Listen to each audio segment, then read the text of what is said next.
Hello guys. Well, may paghuman sa among work karon. Galagot kay ko. Galagot kay ko karong gabi ay nakay parting bisihan ako. Anyway, I'll just share lang nako ang journey this night.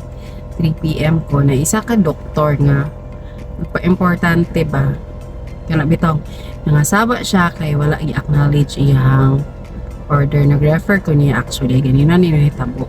Nag-refer ko niya kay ang pasyente is nagreklamo kay nakuan man siya, surgeon siya.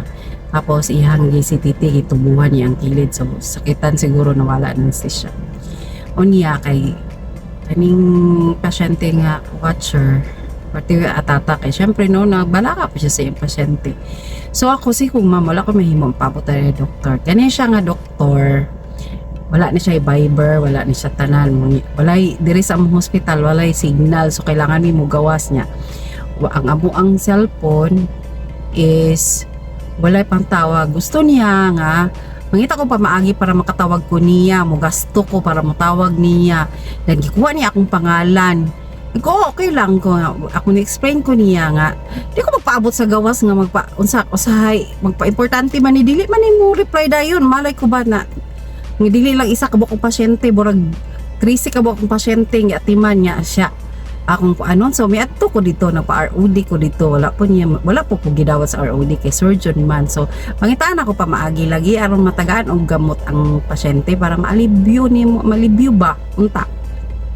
So pagbalik na ako dito gikan ako sa ROD nya nabot is na isa kanang ROD na resident doctor pwede na sila mohatag gamot pero sahay mo din na sila pwede na sa mobilibad kung naay intended ana nga mo hatag manya miabot po ng isa ka doktor gikuyugan ako og rounds sus parting daghanan na pud mo ang i-carry out dayon di mo malikayan nga kanang sana nag-refer day ka niya paghuman ako refer kabalo ko nga kuan ko niya kabalo ko nga katong pasyente nga grabe na jud ka sakit surang-surang na gyud ang pasyente di na to siya kuan so adto na dayon ko pahatag na dayon ko og kuan niya wala man ko ga noted niya o doc noted na nabitaw kay kanali dali ka kay naa pa kay carry out hapit na mahuman imuhang shift wala pa ka chart isa ka book 30 ka ba kung pasyente wala pa yun may nakakuan niya ihang gusto nga mangita daw ko kung nga i-explain ko niya nga wala mo katawag ni mo dok siya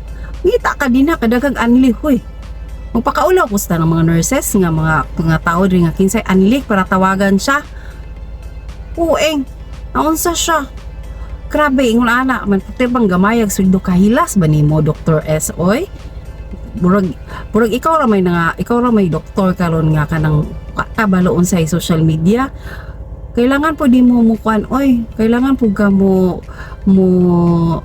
kanang meets in between oy kung gusto ka ma-replyan daan hala paghimo og signal diya sa mulod na mong station pag-provide na mo og kanang mga pag-provide og pangtawag sa imong sa mo gikan sa among bulsa kadagko yung mga sahod mga doktor nga kami mo halos wala na magay ni mga sahod kami pa mo provide para lang makuan ka naning kabot may nga makuan ka makontak ka dahil ayaw po pa importante kay hilas bagud nimo oy wa makakabalo sa imong sep igo manhal ka mga saba ka din ha kay para ingnon nga maayo ka halos di man gani ka mo nga sa imong pasyente halos di man gani nimo na i-rounds nimo kung pinsay mga kuan diha igo ra magay ka i-refer kung makapagkuan ka makapangasaba ka namo kahilas ay nako guys mo na lang ni mga saba na lang kuan kay ngano di man ako ni siya ma-verbalize ko niya di nga ako ma-verbalize ingon ani gyud ni mga nurse diri kay hanggang ingon ani ra gyud mi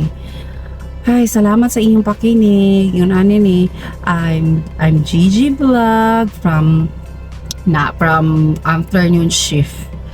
Imagine, mi anhi ko diri og 1:30 tapos mi uli mi at the moment unsa na ron mag-alauna na sa kadlawon niya ang bayad rami alas 3 hangtod alas 11 kung makapangasaba burag gibayaran niya amo ang kaluluwa hilas ba nimo Dr. Surgeon oy Dr. S oy hilas jud kay ka ay